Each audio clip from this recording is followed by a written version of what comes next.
Ladies and gentlemen, boys and girls, David M. coming at you here with a little something different today. I'm going to start showing some basketball videos now that it is basketball season. I admit that I don't follow pro basketball anymore. I really haven't followed it since Golden State kind of won their first one. I don't know how many years ago it was. It was exciting to see Steph Curry. I got to see him play in college. Because he played for Davidson and they played UT Chattanooga here, my alma mater. And that was cool. And he is very much like a video game, right? Like NBA Jam stuff. But, to me, the game has just changed so much since I grew up playing it, my whole life, loving it.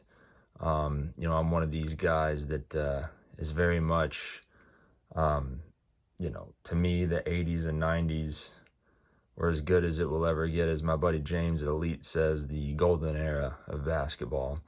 People my pop's age might argue that the days of Wilt, in the 60s and 70s were better and things like that. But anyway, I'm going to start showing some stuff, and it will be in future videos very Michael Jordan heavy because I'm a lifelong Jordan fanatic, as is pretty much everyone my age, I would say. But anyway, we're going to start here with an oddball one here. And I referenced this set and said I would be showing this back when I did a response video to Rick Vintage Oddball Cards. Well, now I'm going to actually show this very cool set. This is I'll turn it over here, the Fournier's Estrellas basketball card set. It's a 32 card set from Spain. Here is the front of the box here, that awesome image of Jordan. Look at that. And we will open these. And in fact, I'll tell you what, though, before we get to these, I'm going to show you card number 1 in this set, because card number 1 is slabbed. This is Larry Bird. And this shows all the different stats and things. Of course, it's in Spanish. And this is card number 1 there, as you can see. Here is the backs, which are just really cool, that NBA logo. Interesting here, PSA mislabeled this card. This is not made in 85, this is made in 88. So anyway, just shows that they are fallible. So anyway, there's the Larry Bird in an 8. It's a cool card. A lot of the images on these are very cool. So we're speaking of that. Card number 2, look at the Chief. My nickname playing ball in middle school and high school was the Chief. Look at that image there of him blocking the shot. It's good stuff. There's Kevin McHale shooting a hook shot from, at that angle, out of bounds and being forced out right there. And for those of you who are a little bit younger, let's say you're 30 or younger, you may not know this. I guarantee you this was not called a foul. Back in the day, in the 80s and 90s, teams used to play what is called defense. They haven't done that for quite some time, but this is kind of what defense looked like. And this would not have been called back then. Now, if you look at someone wrong, it's called. You can travel, you can run with the ball. There's magic. Look at that little hand checking going on right there. That was okay back then. There's Kareem with the sky hook. Byron Scott, sharpshooting Byron Scott. Isaiah Thomas. That son of a gun could play ball, man. Those bad boy teams were something else. Adrian Dantley, amazing scorer. Neek, the human highlight reel, man. I got to go to quite a lot of Hawks games growing up. And saw him so many times. It was always a blast. Amazing player.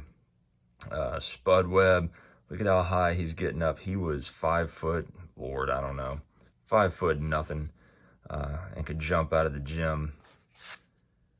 Clyde the Glide Drexler, speaking of jumping out of the gym.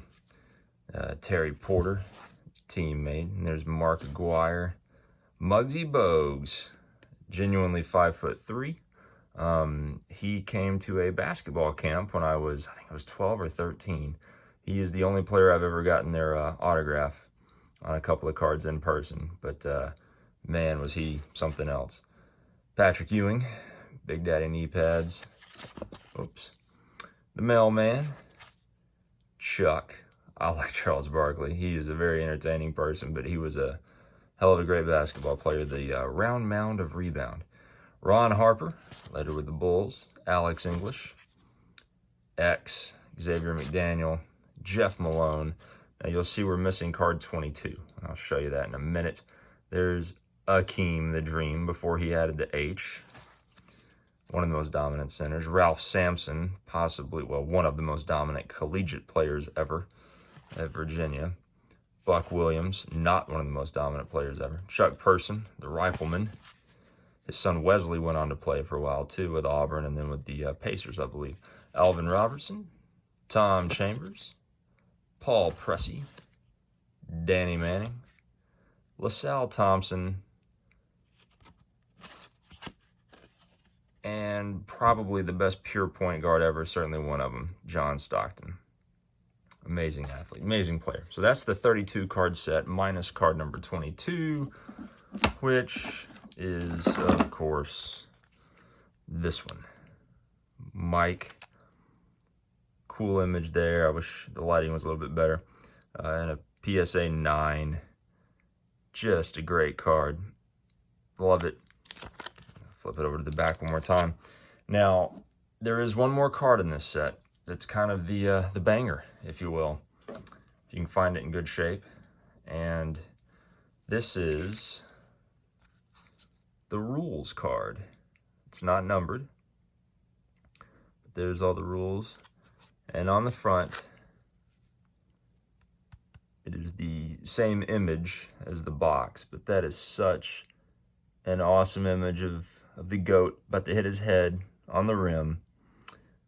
This one is in a Beckett Mint 9 with 9.5 subgrades. The surface got an 8. Everything else is 9.5. It is a beautiful card. One of my favorite MJs.